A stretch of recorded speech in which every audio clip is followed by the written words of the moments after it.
Hi, thanks for tuning in to Book Talk with Stacey at the Goffstown Public Library. I'm Stacey, the Teen Services Library Assistant. All right, in this episode of Book Talk, I am going to feature 5 of our new books that are on our new bookshelf. Typically, when you come into the library, you're able to peruse our displays and open the books and read the book jackets. That's if you already don't know what you're coming for, and pick out a book. So I thought that I would bring that experience to you today. So it's a little bit different than my first book talk, which I showcase 3 of my favorite books that I've read so far, and you can go back and watch that one on our YouTube channel. All right. Don't worry about writing down any of the book titles or the authors. I have all that information in the description that's underneath this video. So you can just go ahead, sit back, listen, and we're going to start with our first book here. When I am looking at a book, first of all, I love to kind of look at the book cover. I don't judge the book by its book cover, but it's definitely something that appeals to me when I'm going over to a book. And then I open it up and I read the book jacket, and I typically look to see about how many pages the book is. So those are the types of things we're going to look at today. And I might give you some other information as to maybe an author that if you like a certain author, you might also like this book. So the first one we're going to talk about is When We Were Magic by Sarah Gailey. So let's open it right up. We're going to dive right into the book jacket. Keeping your magic a secret is hard. Being in love with your best friend is harder.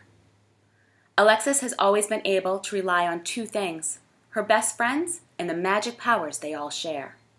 Their secret is what brought them together, and their love for one another is unshakable, even when that love is complicated. Complicated by problems like jealousy, insecurity, or lust, or love. That unshakable, complicated love is one of the only things that doesn't change on that prom night. When accidental magic goes sideways and a boy winds up dead, Alexis and her friends come together to try to right a terrible wrong. Their first attempt fails, and their second attempt fails even harder. Left with the remains of their failed spells and more consequences than anyone could have predicted, each of them must find a way to live with their part of the story. All right, so this book is definitely paranormal, supernatural. There's some dark humor within this book. The real star, though, is definitely those bonds of friendship, and that paranormal, dark humor, magic is all intertwined around that. So this book, we're looking at 342 pages.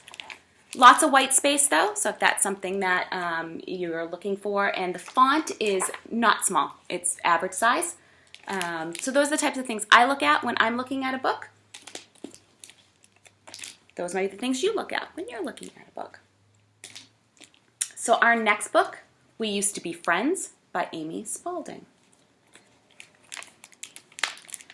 Best friends know each other, backward and forward. So remember that backward and forward part. James and Kat have been a pair since their kindergarten graduation. At the start of senior year, the 2 girls are practically inseparable. But by the end of the year, they're no longer friends. James always had a plan for how her life would go, but when her high school sweetheart's parents announce they're getting a divorce, she worries about everything that she believed about love and her future that's a lie. And she doesn't tell Kat. Meanwhile, Kat is newly in love with her first girlfriend and feeling like she's finally become the person she's meant to be. She wants nothing more than for James to continue to be her rock. But James seems more distant, and no amount of pushing brings her back. Kat's story moves forward, and James goes back in time in this innovative, intricately constructed story about best friends growing up and growing apart. It's funny, it's romantic and authentic, and capturing the best friendship in all of its highs and its lows. All right, so this is told in dual timelines, so that's why we had that forward, that backward, and forward. So in Kat's storyline, she'll be talking and moving forward in her storyline. In James' storyline, we're moving backwards. And somewhere in there, I bet that's where we're going to find out what happened to make this friendship grow apart. Now, I've definitely had friendships in high school and even in my adult life that have grown apart, and sometimes you can't put your finger on it, and that's okay. But this is something that appeals to me because I've lived that reality, and so it might be something that appeals to you as well. The other thing, while we have a physical copy right here in the library for you to check out, this is also available as an ebook on our e-resources, so on Libby and then OverDrive's New Hampshire downloadables. So you can find that on there. There may be a hold list, so don't hold me to it being available right then, but if e-resources are the things that you like, you'll find this book there. So this book, actually, the font is a bit larger than when we were Magic. There's still a lot of white space, and we're looking at, let's see, about 359 pages in here, okay, for that one. All right, our next fiction book, Bent Heavens by Daniel Kraus. You might recognize this author's name if you or a family member has read The Shape of Water. He co-wrote that with Guillermo del Toro. So knowing that, and we know a little bit about Shape of Water, we're probably thinking this might be science fiction. Let's see. Liv Fleming's father went missing more than 2 years ago, not long after he claimed to be abducted by aliens. Bingo. Though Liv has long accepted he's dead, she hasn't given up all their traditions. Every Sunday, she and her childhood friend, Doug Monk, trudged through the woods to check the traps that their dad left behind. Traps set up to catch the aliens he so desperately believed were after him. As she begins her senior year, Liv decides she is done with childhood fantasies, done pretending she believes her father's absurd theories, done going through the motions for Doug's sake. But on the very day she chooses to destroy the traps, she discovers in one of them a creature so inhuman it can only be one thing.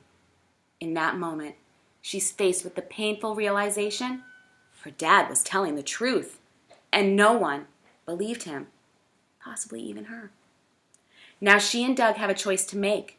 They can turn the alien over to the authorities, or they can take matters into their own hands. All right, so I'll let you know, I did start reading the first couple chapters of this book. It was definitely hard to put down, but I do want it to be available for you, so I'm going to wait. But it was intriguing. It captured me right in the beginning.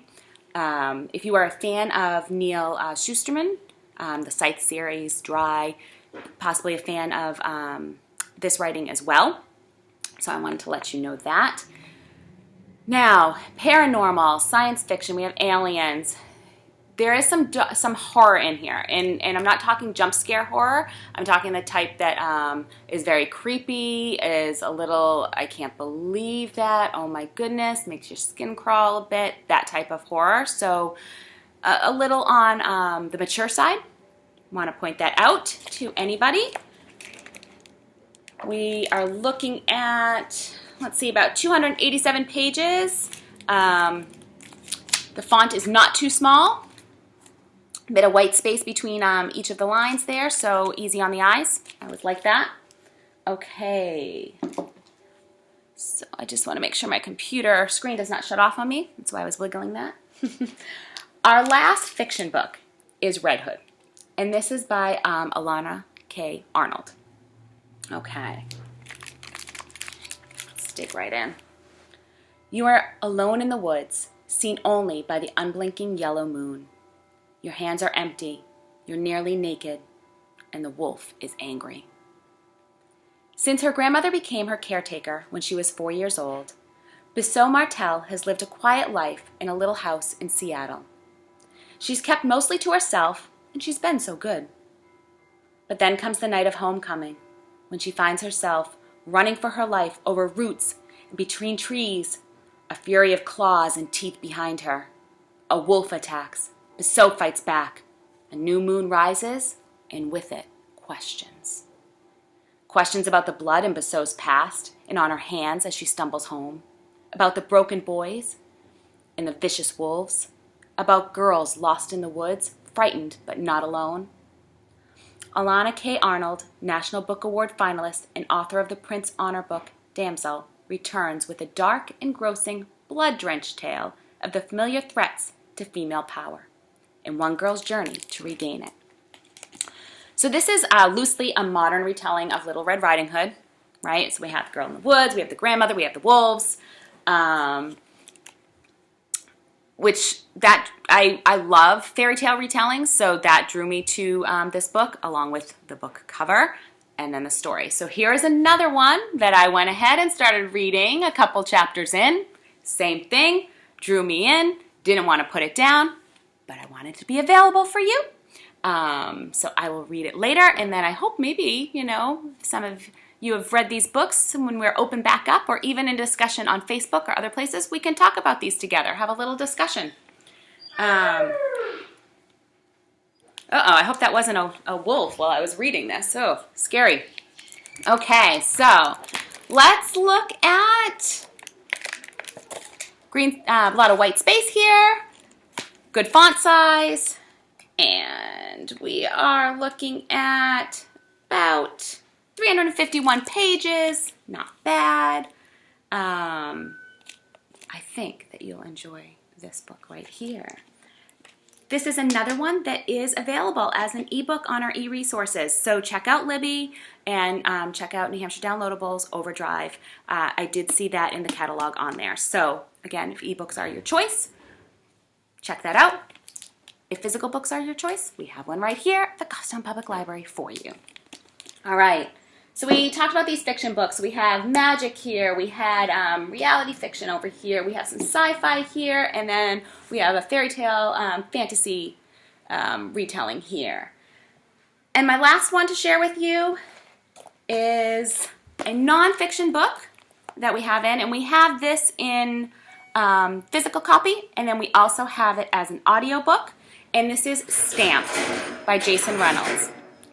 Now this is Stamped Racism, Anti-Racism, and You. Hi, Barb. Hi. You can't see Barb, but she's just walked by. Yes, I'm so sorry, making a lot of noise. It's okay. See, lots goes on here, even when the library's not open to the public. All right, so let's see what we can talk to you about this book. For those that know Jason Reynolds, fabulous author, really, really popular right now. Long Way Down is a book that's on our Isinglass 2020 award winner list, the short list, and that will be coming out for voting soon to pick one off that list. But let's talk about Stamped. So in this one, it's not a history book, so don't look at it that way. This is a book about the here and now and a book about race. And so I'm going to read the jacket inside for you a little bit. The thief known as racism is all around. The construct of race has always been used to gain and keep power, to create dynamics that separate and silence. Racist ideas are woven into the fabric of this country, and the first step to building an anti-racist America is acknowledging America's racist past and present. This book takes you on that journey, showing you how racist ideas started and were spread, and how they can be discredited. Through a gripping, fast-paced, and energizing narrative, Stamped shines a light on the many ways insidious forms of racist ideas are out there, and on the ways that you can identify and stamp out these racist thoughts, leading to a better future. So this is Jason Reynolds brought this narrative down to for young adult readers. It is based off of Ibram X. Kendi's book that he had out a few years ago. So the definitive history of racist ideas in America, he's done quite a few books, Dr. Kendi has. The definitive history of racist ideas in America, like I said. He's also the author of Stamped from the Beginning, and that's what this is derived from. And then Jason Reynolds has worked with him on bringing that down to a young adult form. So this narrative, like I said, does not read like a history book. So you'll definitely want to check that out. We are looking at, let's see how many pages here. We have lots of source notes in the back and further reading. So about 248 pages in here. And the reason I have the audiobook here for you is because this is something really special. In the audiobook, it actually is being narrated by Jason Reynolds. So that's something special, and that kind of draws people to audiobooks. So I wanted to let you know that that is offered out there for you as well if you want to hear this narrated by and read to you by the author himself. Okay, so those are the books that I shared with you today. As always, we do ask that you subscribe to our YouTube channel so that you don't miss any of this great content. Like I said earlier, if you missed my first episode of Book Talk, go ahead back and watch that. 3 fiction books that I've really enjoyed so far. I will come with another episode of Book Talk next Thursday, so tune in on Thursdays for the videos of Book Talk. And as always, keep in touch with us through our Facebook, Instagram. If you are interested in reading any of these books I featured today, you can call the library. You can log into your account online, and then of course you can always check our chat, which is on our webpage. And we can go ahead and put those books on hold for you and have them available so that you can knock on the library door and we will hand your package of books to you. The other thing I want to let you know is maybe you're saying, I do want a package of books to read. Surprise me.